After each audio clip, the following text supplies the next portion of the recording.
Das war so ungefähr die erste Generation Kollegen. Okay, good morning everyone. I hope you all survived Halloween. Looking at you, everyone is here, so looks good. We started last lecture.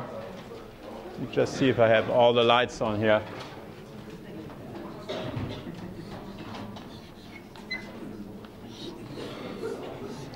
We were looking at a radical reaction, and I would like at a radical cyclization, and I would like to discuss this a little bit more. And with this, we will also finish on radicals.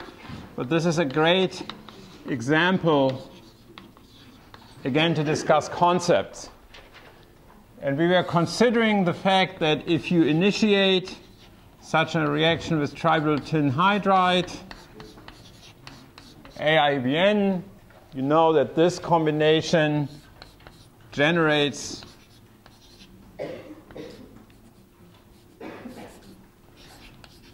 the tributyl tin radicals, that these radicals then will happily react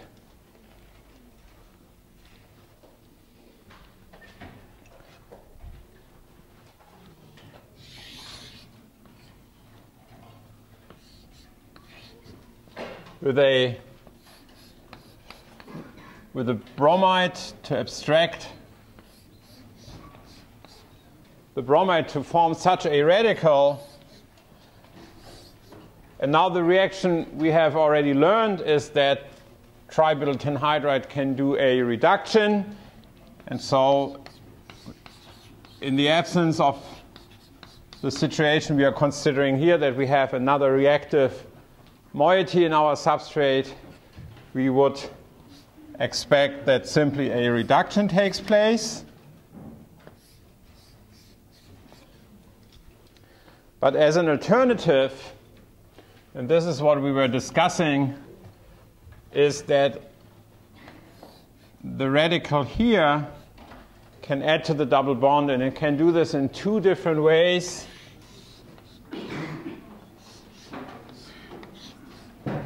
It can form a 5-membered ring, and it can form a 6-membered ring. And we had already put one argument forward, is that in this cyclization we make a secondary, in this one we make a primary radical.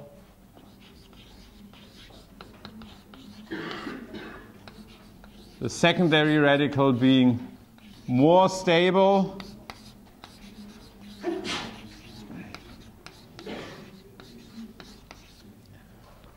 So this is one argument for that this compound should be thermodynamically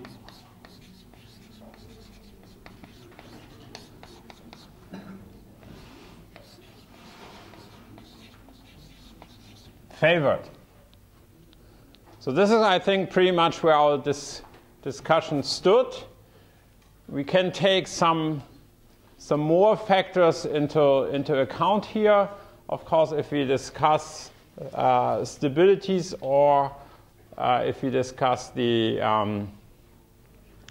formation of rings here. So the one thing is that in this case we have simply looked at the intermediate and considered the stability. Again, this is, if we look at this equation, delta G delta H minus T delta S, should let us know if a reaction is thermodynamically favored or not. If we discuss simply the stability of the radicals here, which term again are we discussing? Sorry? The enthalpy or the entropy term? Probably discussing the enthalpy, right? We are discussing this side here. And but that is, as we discussed before, this is a good estimate to look at to estimate reactions. Very often it's sufficient that entropy changes are not that high. However, in this case, if you look at cyclizations, and this also goes now more into the question of looking at the transition states,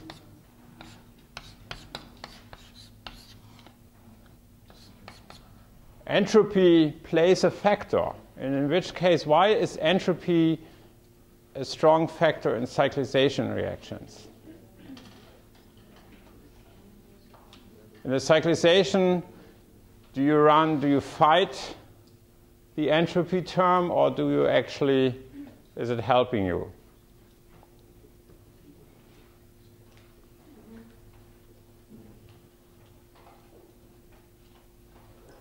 What do you think? What is happening in the cyclization with the entropy? Do you create from the starting material to the product? Do you create more order, or do you create less order? That's always what you need to ask yourself. Do I take away degrees of freedom from the starting material to the product or not? And what is it in the cyclization?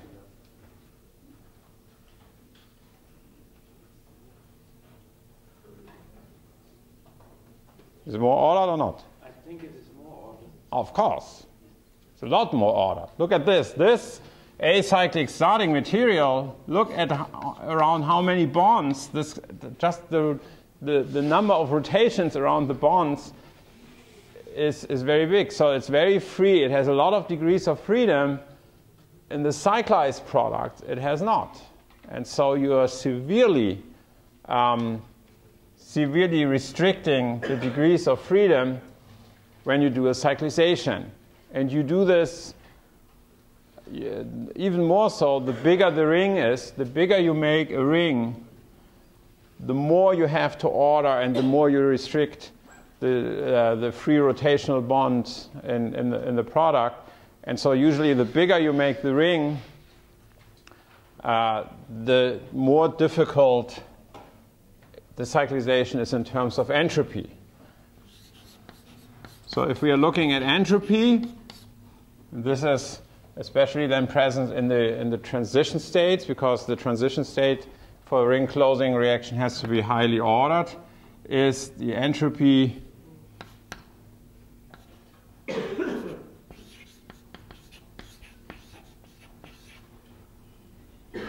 how do I phrase this right? Entropy how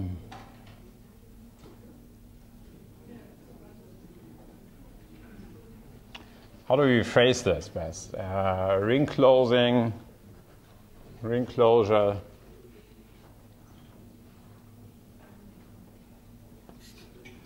Let's just say entropy greater than 0 in ring closing reactions.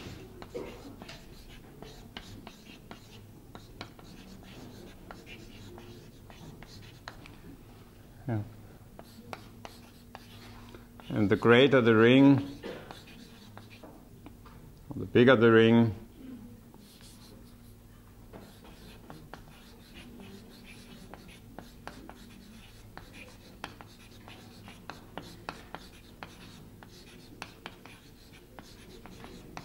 the higher the entropy penalty you pay in order to do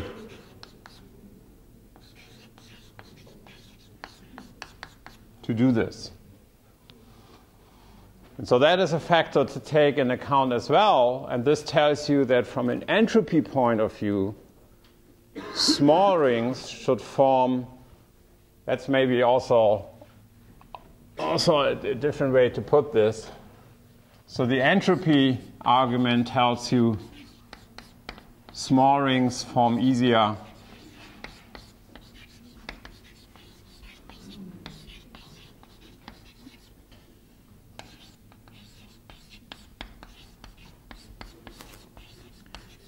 than large rings. Okay. So that's purely entropy. What else, if you think about rings, what else could you bring forward for arguments if we are discussing,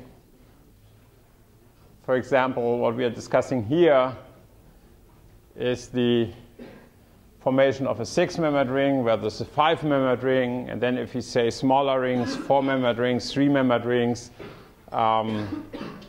what else is important to consider if you look at ring sizes? Yeah? It's the kinetic argument.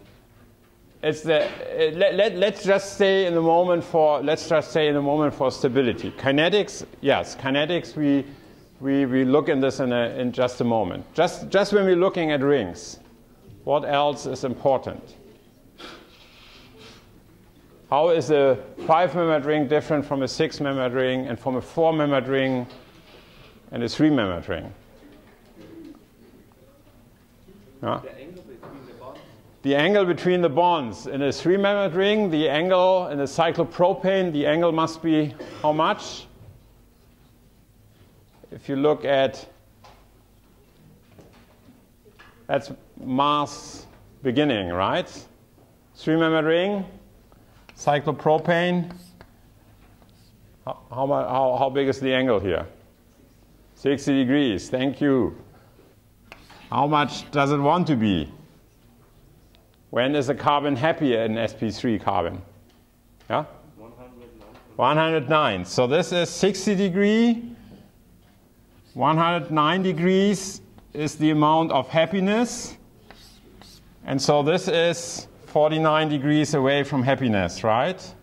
So that's a large difference. We go to 4-membered rings. It's 90.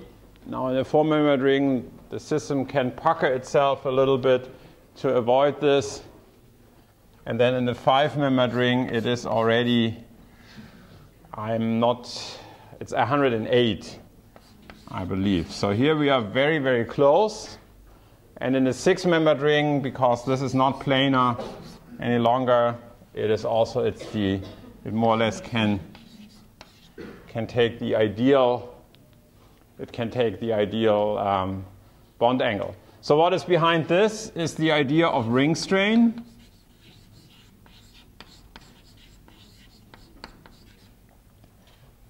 And this will tell us that in a cyclization in a 3-membered or 4-membered ring, you build up considerable ring strain, and everything beyond 4, 5, or 6 is considered to be relatively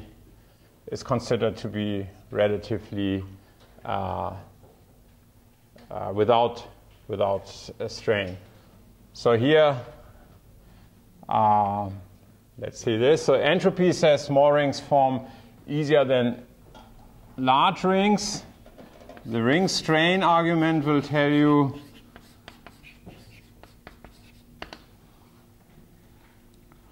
that 3-membered rings should be worse than 4-membered rings, and that should be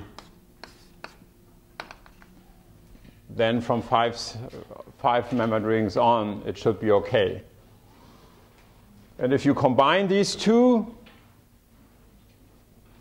then, and that is known, that's something you know, of course, that's something which is found also in nature a lot, that 5-membered and 6-membered rings are the overwhelmingly found rings, because it's a compromise between the entropy that if you form the cycle, you have to order the system, and the ring strain here that you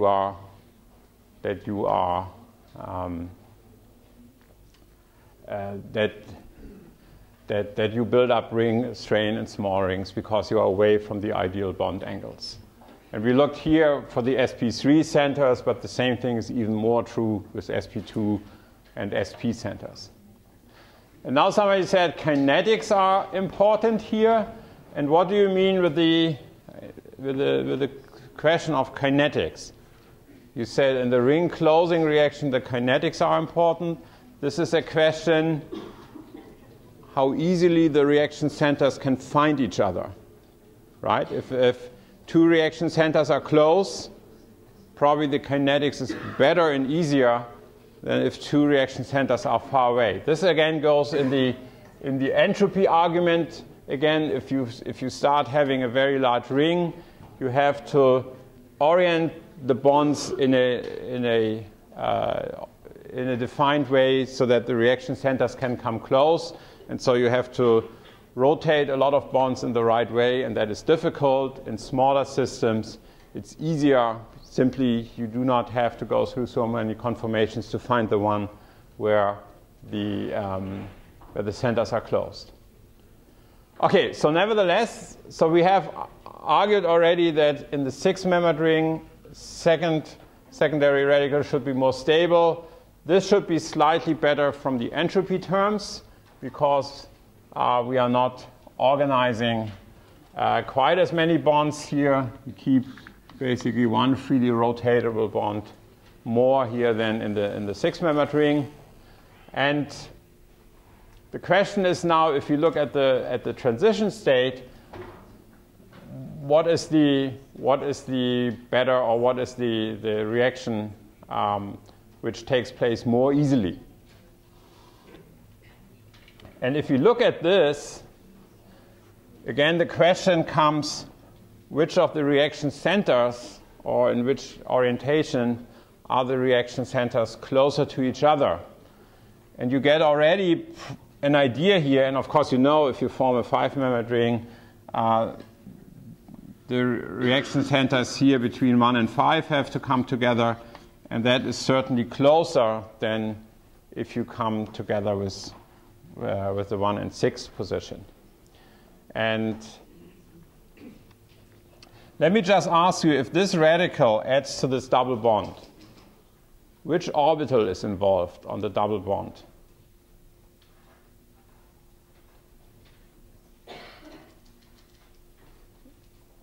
Which orbital needs to be interact with the radical center so that we can start forming the process?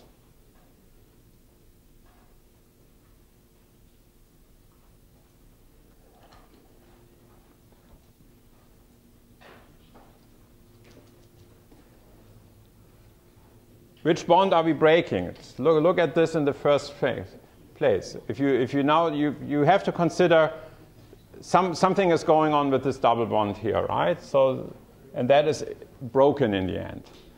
So it can only be the CC bond, and then you have to ask, we have a double bond, which orbitals are being composed? Which orbitals make this double bond? It's a sigma bond, sigma orbital for the first bond. It's a pi bond for the second bond. Yeah? I think it's the pi bond. So it's the pi bond which is breaking. Sure. I mean, even in this simply picture we have here, right? You still keep the single bond here, so the sigma bond is intact. But we also, if you remember in one of the first lectures, sigma bonds are in energy always lower than pi bonds, or they are typically more strong. So the sigma CC bond is around 100 kcal, and the pi CC bond is about 80 kcal per mole. So it's the pi bond which is involved, but which orbital is being attacked by the radical? Is it the pi orbital?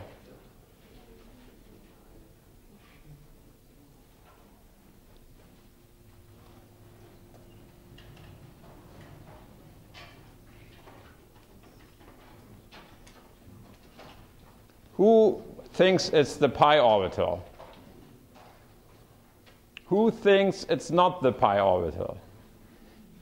Almost 100% undecided. Yeah, very good, very good. It's dangerous. There was a very shy going up. Why do you think it's not the pi orbital? Because we have 3 sp hybrid orbitals, and you need to bound to the radical of the sp orbital and not the p orbital. I'm not sure if I've understood this, but let's look at the system. Just let's look at bonds again. So we have an alkene. The alkene has in my case, we have a carbon substituent here and then hydrogens, right? And then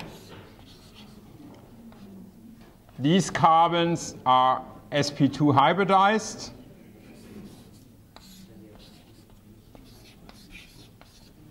And they are forming 3 sp2 with the 3 sp2 orbitals. They are forming the sigma bonds here between carbon-carbon and carbon-hydrogen. And then we have the p orbital, the p, which form the pi bond here. And we have already said that it's the pi bond, which is the weaker bond, which has to be broken.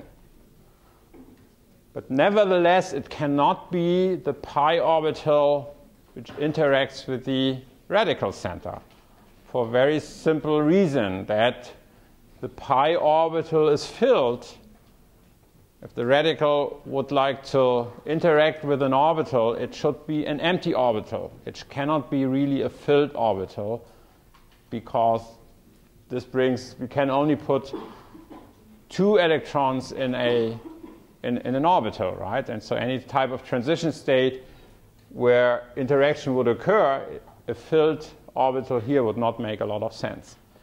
And so basically in the orbital picture, and this is what is always omitted if we look at this type of picture, is that if you combine 2 atom orbitals, like we are combining these 2 p orbitals, and you combine them to make molecular orbitals, if you combine 2 atom orbitals, how many molecular orbitals do you have to get out?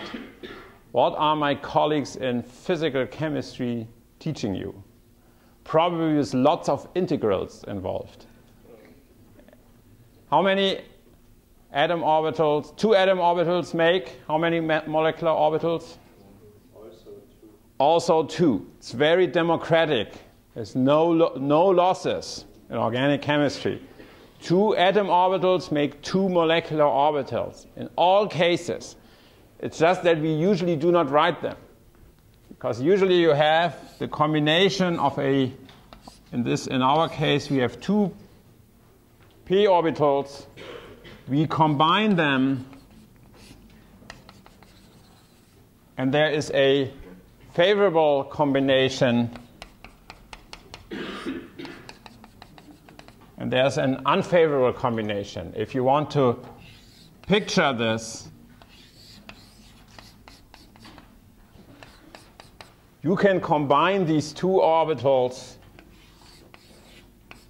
with the same phase to each other, and this is giving you, this is a favorable interaction, and this is then lower in energy than the 2 starting atom orbitals, and because of this, bonds are formed. And so if we have this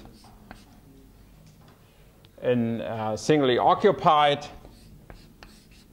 we have this orbital, and we call this a pi orbital. But at the same time, we have a combination which could look like this.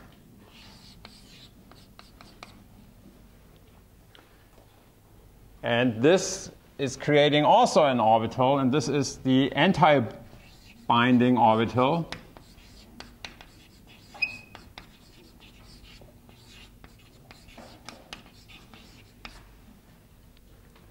And this is what we call the pi star orbital. And so this is also basically, if we now consider with which orbitals a substrate also can interact, and we will see this also very, very soon when we start on nucleophilic substitutions again, these also have to be taken in consideration. In fact, since the pi orbital is occupied here in this, the interaction of the radical center really have to be with the pi star orbital. Now here I have only put on the simple combination of these 2, of course, this is a disfavorable interaction. And so lots of integrals of our physical chemistry colleagues will actually tell you that because of this disfavorable interaction, the geometry of the pi star orbital is really going away. So if this is our pi bond, then this is our pi star bond. It goes a little bit outside the orbital lobes. And again, keep in mind, this is a model. But this can then be calculated based on these wave functions. And then if the orbitals get calculated, they will show you that basically what you intuitively assume that these should avoid each other and going apart from each other. So what does this mean for our radical cyclization here? It means if this radical has to interact with the pi star orbital, this really looks like this. And now think about this. We have our carbon chain. At least these three atoms have to be in a plane because this is the sp2 carbon here. So this is still in the same plane like the double bond. But in order that this radical center can interact with the pi orbital, it has to go out of the plane, right? Because my pi star orbital or the pi bond is beyond and above the plane. And so basically what the radical or this chain has to do in order to reach there, it has to unwind, it has to go out of the plane in order that it can attack the pi star orbital. And now look at this. If this is the end, if this is my elbow here in the end, then the pi star orbital is like this. So the chain really has to reach around a lot to get here, to do this type of interaction. It's much easier if it can attack here. And so this makes the six-membered ring, from a kinetic point of view, the transition state point of view, makes it more difficult to reach than in this case the five-membered ring.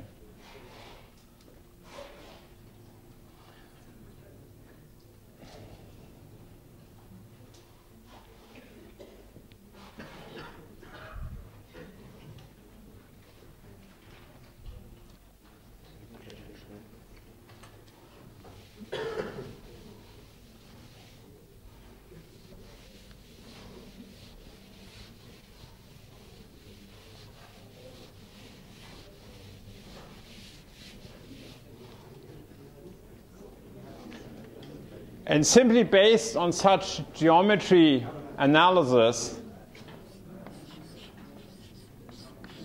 Baldwin has set up rules to tell you which ring closures are being easily possible and which not. And this is in textbooks, you will find this as Baldwin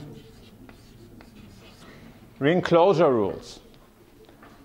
And Baldwin considers three aspects, three factors, if you look at a ring closing reaction.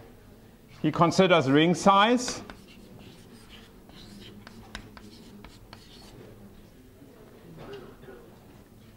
and so typically 3, 4, 5, and so on. He considers the reaction center. And we'll look at this in a moment, even in more detail. But he looks at the fact, is the cyclization taking place on what kind of hybridized carbon atom? Is it sp3? Is it sp2? Or is it sp? And so it's rather than writing sp3, sp2, sp, he gives the geometry. So this is tetragonal. And it's simply abbreviated as tet. This is trigonal.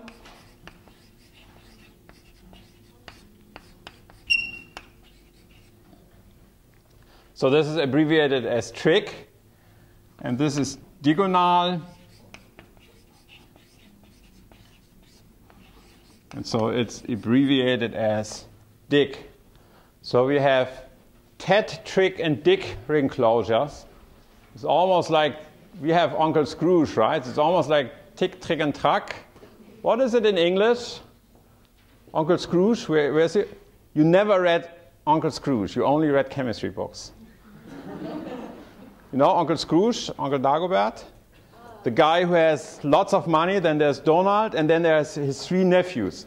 In German, tick, trig, and track. In English, Hui, Louie, and Louie. I think that's the Korean one.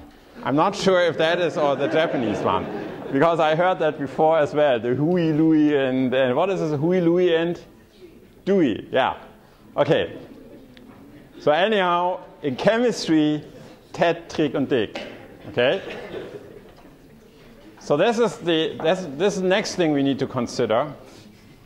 And the final thing which is considered is the question,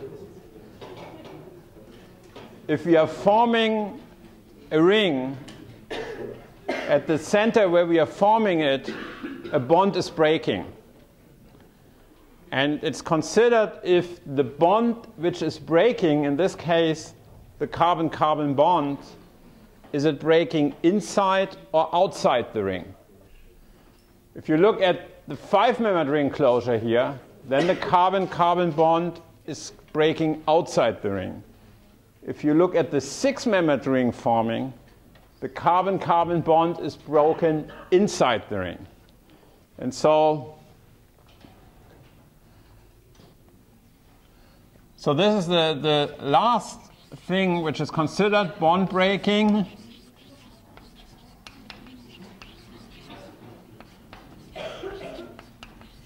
Inside the ring,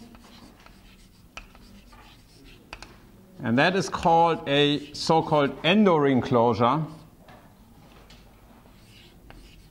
and bonds being broken outside the ring. This is being called exo-ring closures. And with these 3 things, Baldwin classifies any type of ring closure which is occurring. So let's look at this one here. This would be since we are forming a 5-membered ring, it would be a 5, that goes first. It's a exo-ring closure, because the bond that breaks is outside the ring. So it's an exo-ring closure, and it takes place on a trigonal center. So it's a trigonal ring closure. And analogously, this would be a 6-membered 6-ring closure. The bond which is broken breaks now this time inside the ring, so it's an endo-ring closure. And again, it takes place on a trigonal ring closure, so it's a 6-endo-trig ring closure. And now after we did all this in great and length detail, you already have gotten the feeling that these endo-ring closures here on these sp2 centers are difficult, because the reaction center has to go out of the plane and reach all the way around in order to reach the pi star orbital. And so the Baldwin rule, and they are a little bit more complicated than I will make this now, and that is really empirically, shows that exo-ring closures are always faster than endo-ring closures, that 5-ring closures are usually better than 6, 7, and also 3-membered rings. And that is again due to the fact that we are now here with the 3-membered ring having ring strain building up from the type of reaction centers. These would be very close. And for the reaction centers, it is shown that And this is the one thing you need to remember in all of this, that if you try to make a ring closure on an sp2 center, in our case carbon-carbon double bond, but you will see we will do a lot of carbonyl chemistry later, and there we are doing sometimes ring closures on carbonyl compounds. And these are all ring closures on trigonal. And so the one thing you need to remember that 5-endo trig or smaller is disfavored.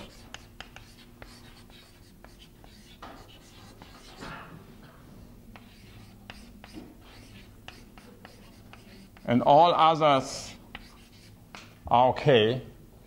And then again, it comes to the point that very large rings do not want to form because the entropy is so unfavorable. But simply based on geometry arguments, this is what the Baldwin rules are. It's just the question of geometry. Can a reaction center reach the atom it wants to do the cyclization?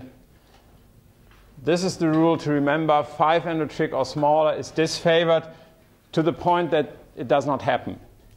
It's not only like disfavored, reaction does not play. As a consequence, the reaction is not taking place.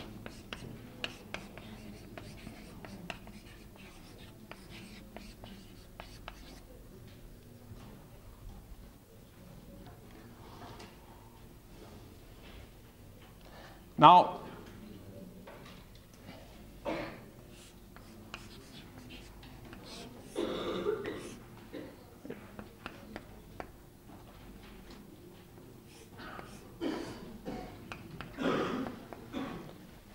if we think about these consequences, let me ask you this.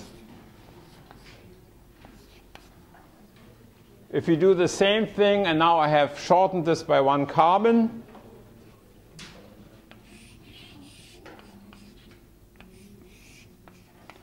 and if we now consider the same radical cyclization,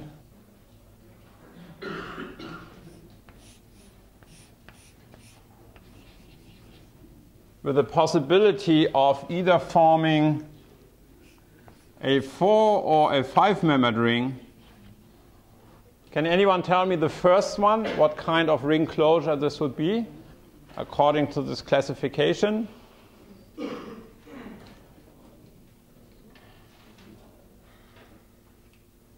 What is it?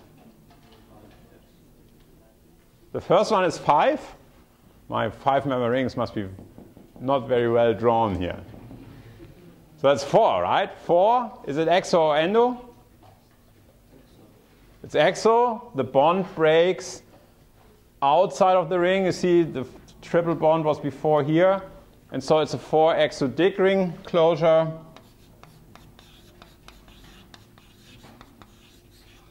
And here it's 5-endo dig ring closure. And my question would be, I just told you that the 5-endo trig ring closure is not taking place because simply the reaction center, the radical, cannot reach far enough around. The first thing where it is able to do this is the 6-membered ring, but 5-membered ring is too strained. Why is the 5-endo dig ring closure working?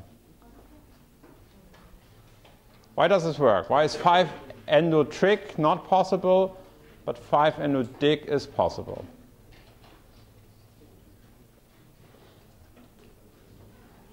Think about the orbitals. What is different here?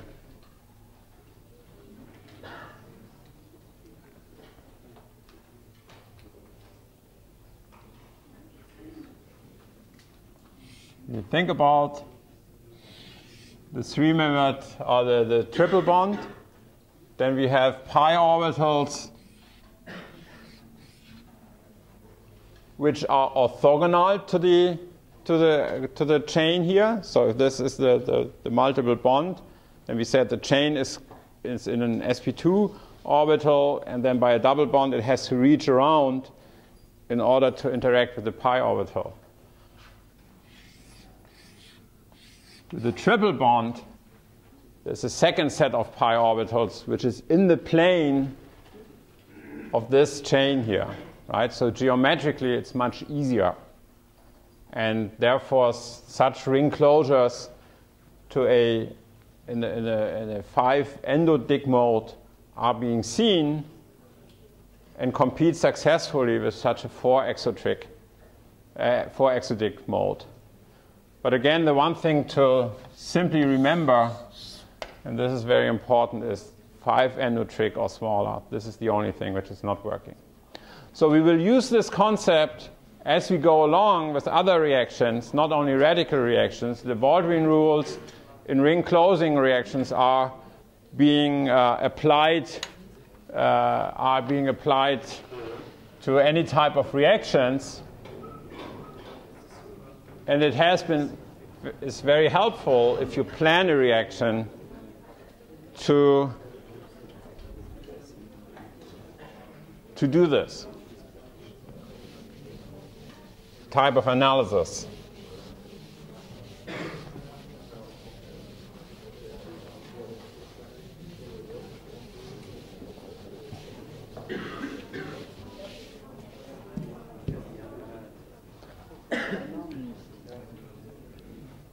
And so as a further consequence or as a further rule, you said the 5 endotric ring closure and smaller is not possible. The other thing to keep in mind is that 5 exotric is very fast. This is a very, very good, from the geometry, it's a very good way. And let's look at an example.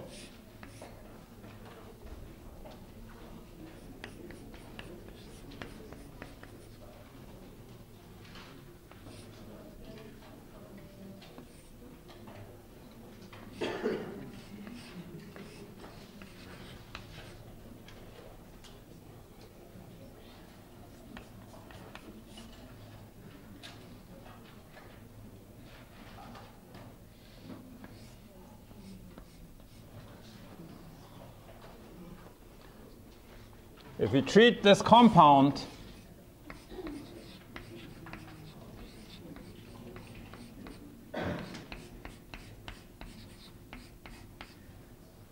with the normal, again with this reagent combination tributyl tin hydride, AIBN, in order to create a radical here, I guess you could predict the outcome of this reaction. Let me just draw you the product, and then maybe some of you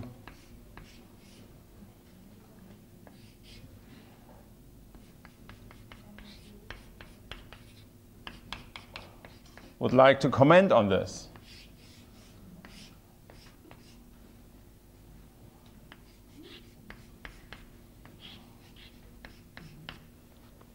This is the product. And so you see we are forming 2 rings here at a time. And what do you think how this reaction is working? So again, we are generating tributyl tin radicals. The tributyl tin radical is doing what?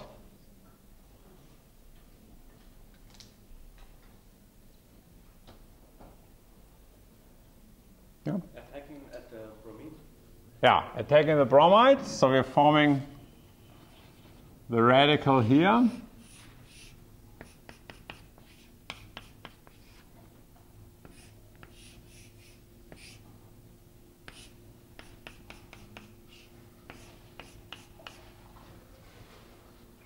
And now, what is taking place?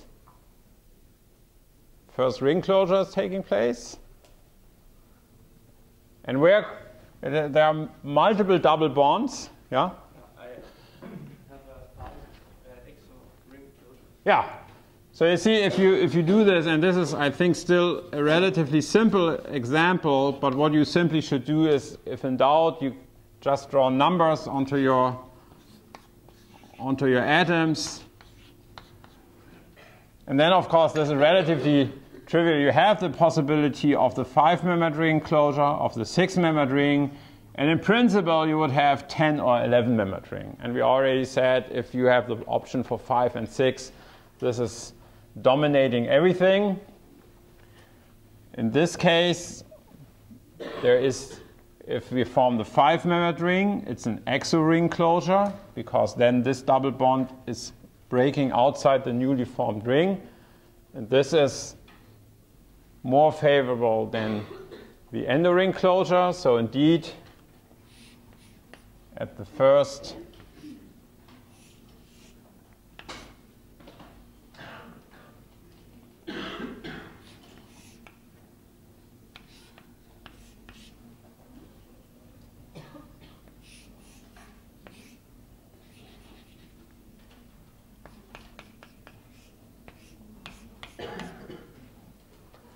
when this is taking place, so let me draw this correctly.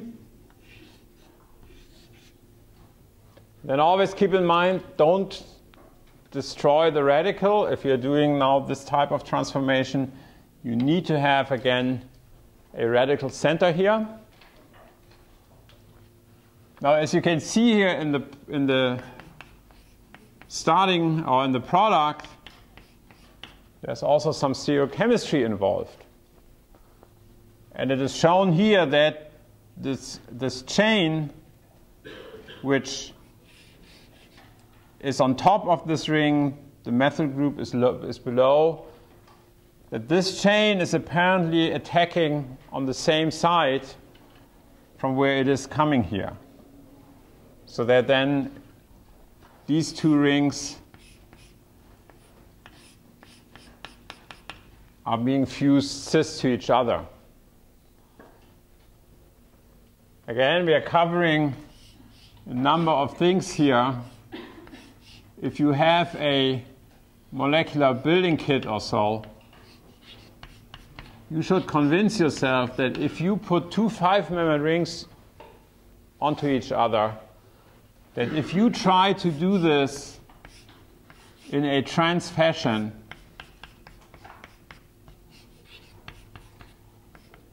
you probably destroy your molecular kit.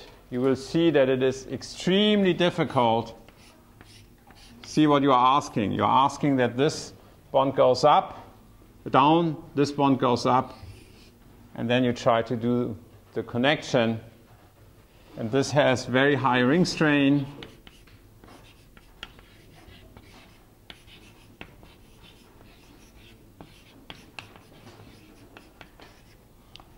Bringing, if you do this. So typically 5-membered rings onto each other are always cis.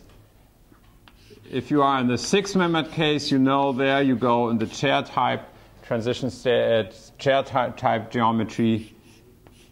Here you find both the cis or the trans annulation of two 6-membered rings is being equally good. And also even if you start annulating a 6 and a 5-membered ring, this also can be trans, but 5-membered rings really cannot. Okay, so then we have, so this is the 5-exo trick ring closure. And then in the next step, and I guess everybody can see it, we have another ring closure, this time onto a double bond. And again, following the general rule that exo ring closures are always faster than endo ring closures, again, the 5-membered ring is being formed here preferentially.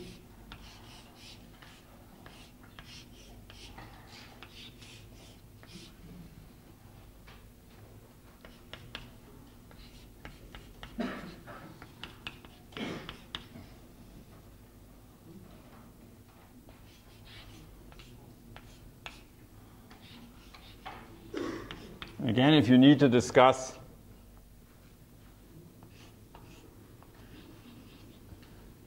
the stereochemistry, also this 5-membered ring is being annihilated in the cis fashion. So this time this chain is below here, the plane, and then also the other bond will be formed below the plane. And now what is this radical doing? In order, now all the possibilities for cyclization are exhausted. So what can it do now? Yeah. Tries to get the H atom. Yeah, it tries to get an H atom. Where does it get it from?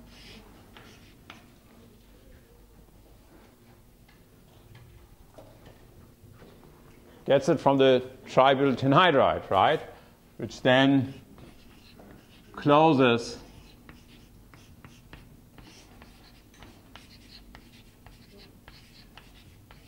the catalytic cycle. And what you simply see here is that this is a reaction normally you would expect the simple reduction of alkyl halides with tributyl anhydride. But in these cases, you have competing reaction pathways which are intramolecular, and intramolecular pathways are usually faster than intermolecular pathways simply because the reaction centers are closer to each other. And so in this case, the cyclizations are faster than the direct reduction here. And I've just missed this here. And therefore, we only see the reduction after the point when there's no further possibility to do the intramolecular cyclizations. And so this is a very powerful method here to form 5-membered rings by these type of radical cyclizations. So if you think about 5-membered rings, radical cyclizations are always a good method to accomplish this. If you think about 6-membered rings, the most typical or one extremely facile approach is the Diels-Alder reaction, right? And so we have very good ways to make 6-membered rings, and this is the strategy you can consider. There are others, of course, but this is the strategy you can think about. 5-membered rings, and in the 6th semester reaction lecture, these types of concepts are then being put into a more advanced context. At this point, I would like to leave it simply here. Okay. So with this, I would like to close the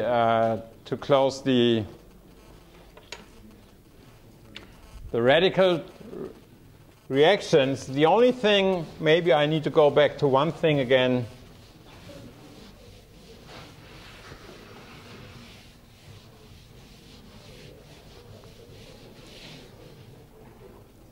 Let's go just for a small second back to the original process where we started with.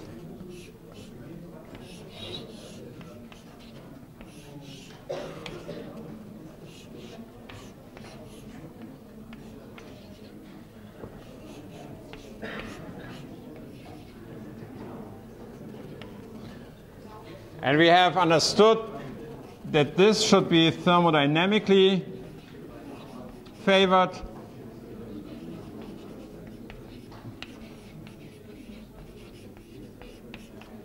Simply already based on the radical stabilization. And this should be the kinetically favored product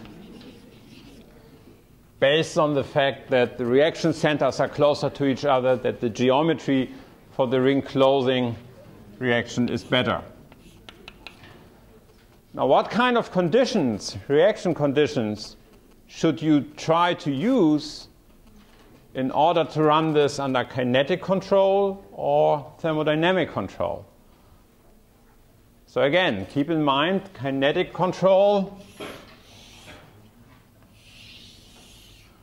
we are talking about the fact that we need to go, we are looking what is the best reaction path the lowest transition state. Thermodynamic control.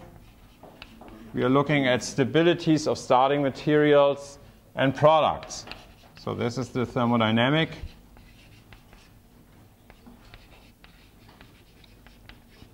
And this is basically here where you look at the kinetic control. What kind of reaction conditions favor one or the other? It depends on the temperature, I think. So temperature is a good thing. Which control favors temperature? Thermodynamic or and of course, which direction? So let's say high temperature. If I have a high temperature, I will get the thermodynamic product. Yeah. Because I have enough energy to get over the hill. Right.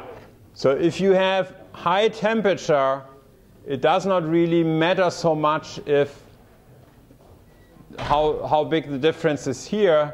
You are able to get over the hill, addressing basically forming the product which is faster. This means what does it mean? You will be able to get over the hill. It means you are able to do this in both both ways, right? So high temperature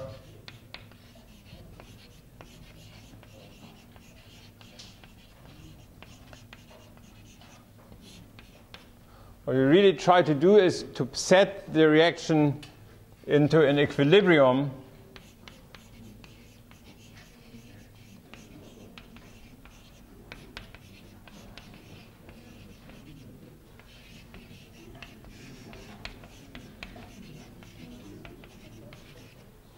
and so basically you have enough energy also to do the reverse reaction and enough energy to overcome any transition, any barrier here, so that in the end only the thermodynamic equilibrium of both of these of the products is decisive. So we have here reversibility.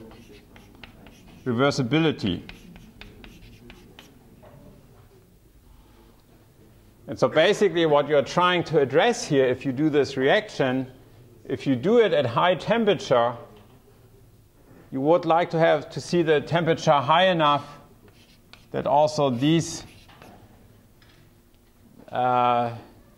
radicals are in equilibrium. So of course the reversibility here is with the intermediate radical that is formed here. So high temperatures should allow you to overcome the energy barriers here in both ways, forward as well as backwards. So reversibility, so that in the end the height of that energy barrier is not decisive, but only the difference of the product stability. So high temperature reversible conditions.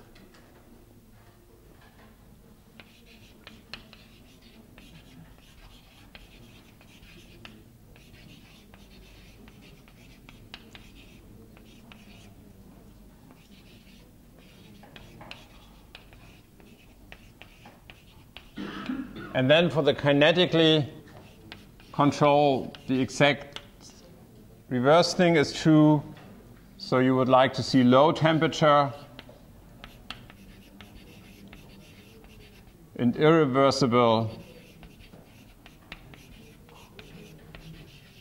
reaction conditions,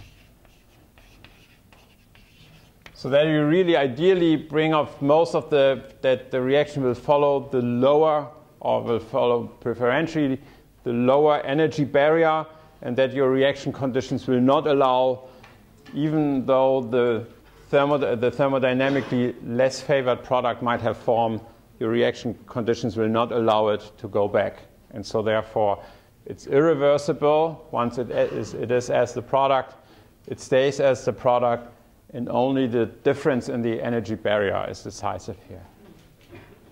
So the thermodynamic curve with the higher amount and in a lower when than the... Well, you can have both here. Okay, you can have this situation. You can have the situation where thermodynamic control and kinetic control gives you the same product. Probably I should have taken the example, let me see this, where the higher reaction maximum gives you the more stable product, right? So all the combinations are possible.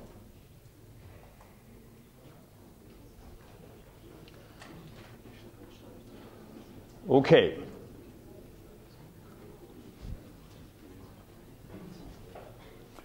Where? Yeah. I have a question, and because you said that if I have high temperature, the reaction is reversible.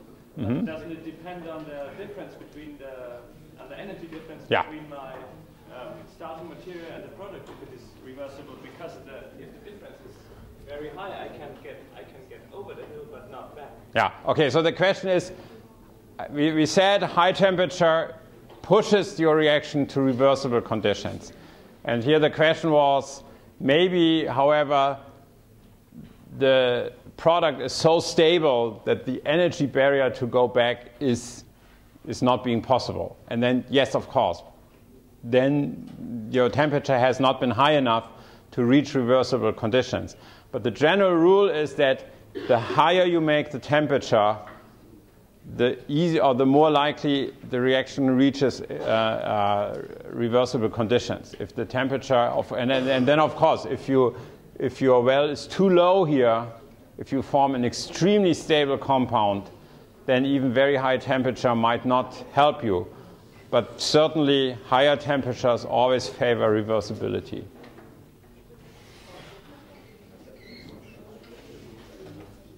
Okay. Yeah? Well, I have a problem with it that the thermodynamic, that the kinetic control is the product with the lower energy. It can be, it does not have to be the case. But why do we have the problem with this? There are many examples. As I say, this is a good example where the product, where the reaction pathway with the higher lying transition state results in the lower product. What you are probably concerned about is this fact with this Hammond postulate, where we say usually the transition state is close, or the transition state should resemble the product, right? We argued before with the Hammond postulate, where we said that if you have a transition state, that then the transition state, we do not really know anything about it, but it resembles the next low-lying intermediate. And so in this case, you typically have the higher transition state also leading to the higher energy intermediate. This is only true as long as these are close to each other. If they are far away, if these are early transition states, it can very well be that the higher transition state is leading to the lower energy product. Okay, any more questions on this? We will do this kinetic thermodynamic control again and again because many reactions show this type of profile that the kinetic controlled product is not the thermodynamic favored one.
Da machen wir es nochmal in der Übung.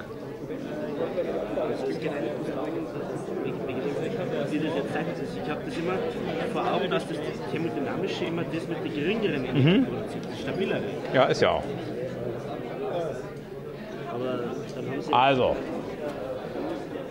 okay, let me show this again. Maybe my drawing was not clear. The thermodynamically more stable product. So if we have the product side here, the thermodynamically more stable product is the one with the lower energy.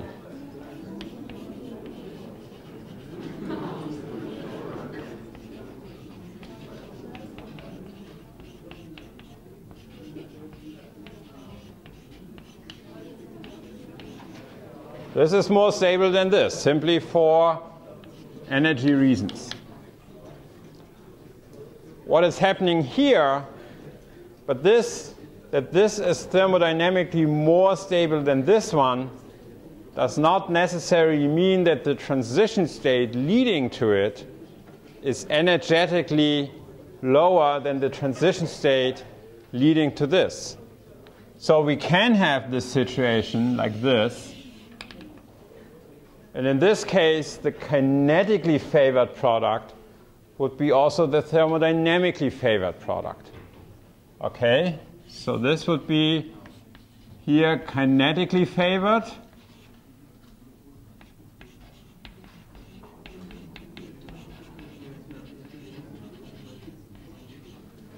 And the kinetically favored product also leads to the thermodynamic favored product. That's possible. But the other situation is also possible. That the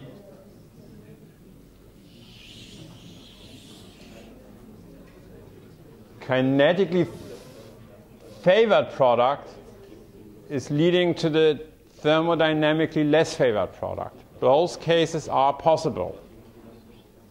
And sometimes, and very often, this is what we see. For the very simple reason that very often higher substituted products are more stable than less substituted products, but higher substituted products, the reagent then have to react with more highly substituted reaction centers, and that is sterically disfavored, right? And also keep in mind, here in this transition state, it's not only just the product, or the let's say in our intramolecular reaction, we had just the intermediate in an intramolecular case, but very often it's biomolecular reactions. And then also, of course, your reaction partner contributes to the transition state here, right? So both is possible. So here, kinetically, in this example, the kinetically favored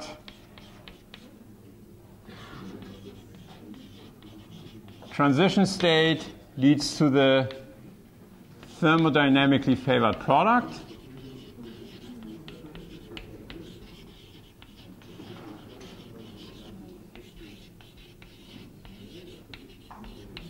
And then in this case, it almost doesn't matter, or it does not matter if you apply kinetic or thermodynamic control, you will always end up as a majority product at the thermodynamically more stable one.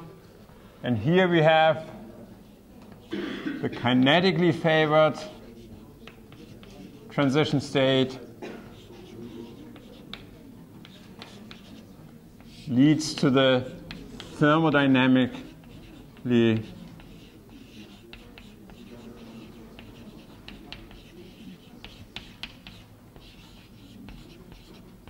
less favored product. And this is the moment where it will make where you can get a reversal in selectivity, either doing kinetic controlled conditions, which will bring you to the thermodynamic less favored product, or under thermodynamic control, under equilibrium reactions, you will drive the reaction to the thermodynamically more favored product. Both scenarios are okay, all right?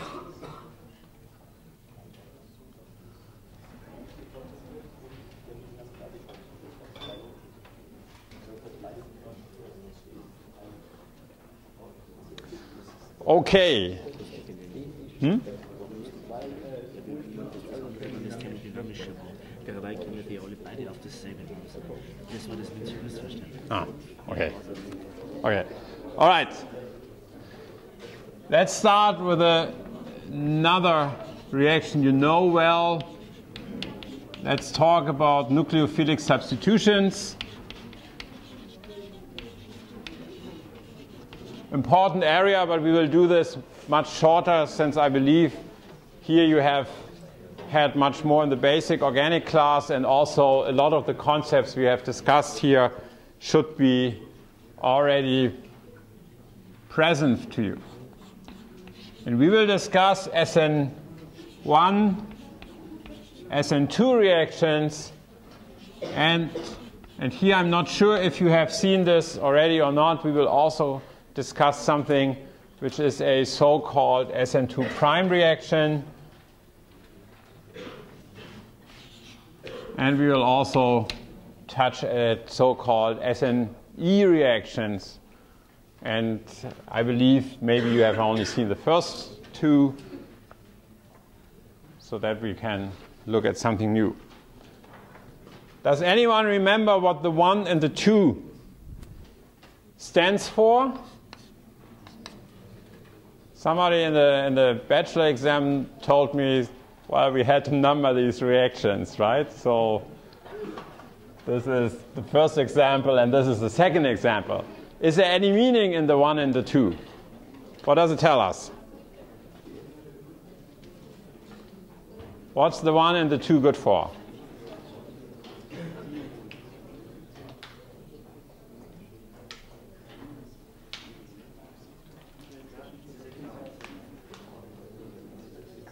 I'm sure you know this. It's too simple, the question. Why is it called Sn1 and Sn2? Why not Sna and Snb? Huh?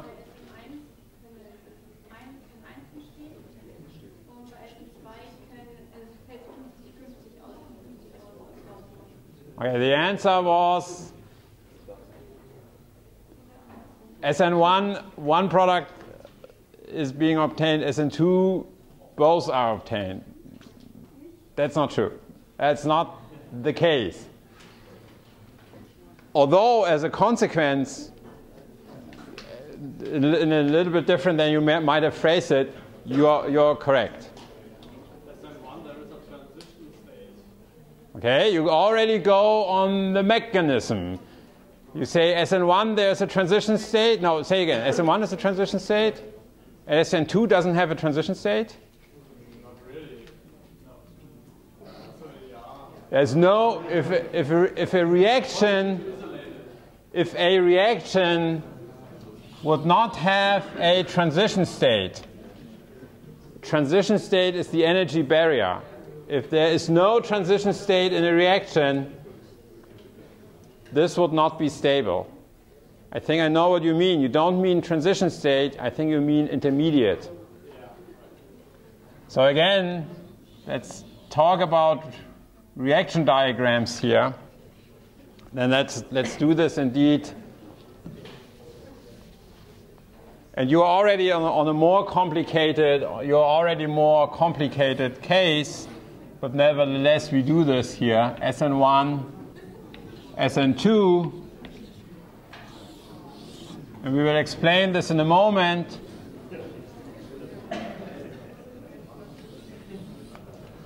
But indeed, the Sn1 reaction has an intermediate, and the Sn2 reaction does not. So keep in mind, this is the energy maximum. These are transition states.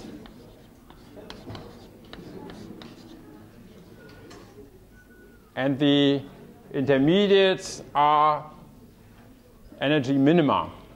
But this is all correct what you're saying, but this is still not what the 1 and the 2 stands for. I think the numbers are for the Sn1 reaction is proportional to 1 concentration, and the Sn2 reaction is proportional to 2 concentrations. Yeah.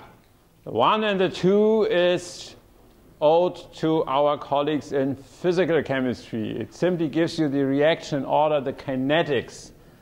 This is a first order kinetic.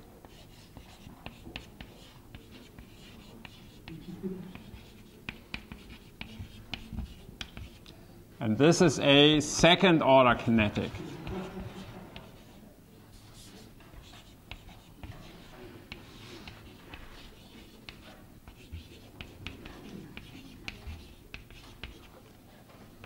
And it was already perfectly explained in the first order kinetics, in the rate determining step, how many molecules are involved in the rate determining step. First order, 1. Second order, 2. Third order, 3, and so on, right? So the order of kinetics tells you something about the rate determining step.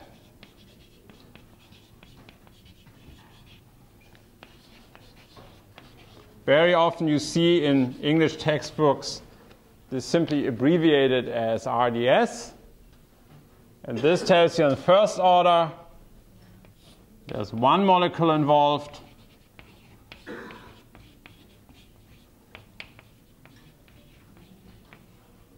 And in the second order kinetics there are 2 molecules involved.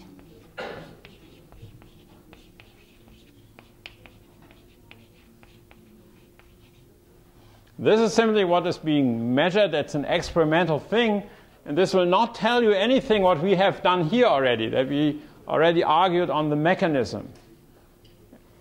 And, one could probably think about Sn2 reactions somehow, which might also go, or one can think about second order reactions, which go through intermediates.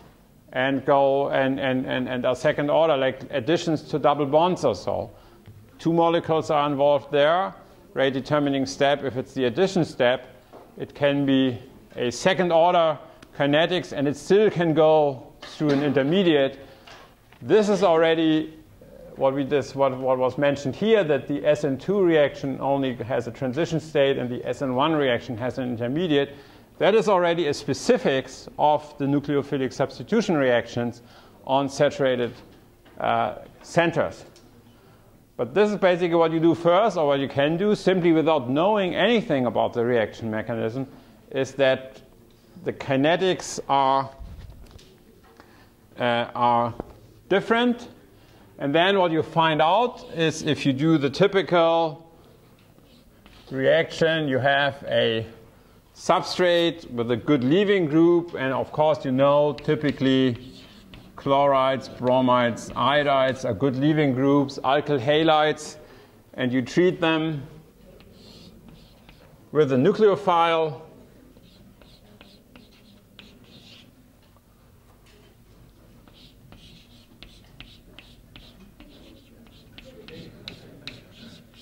And this is your substitution reaction.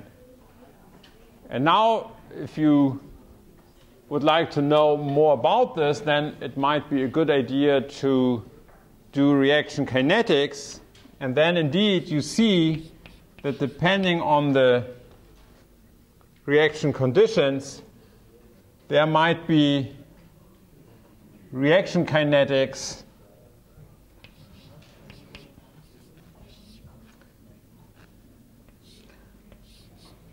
where the rate of your reaction is only responsible on your starting material, and there's no influence of the nucleophile. And then you might find,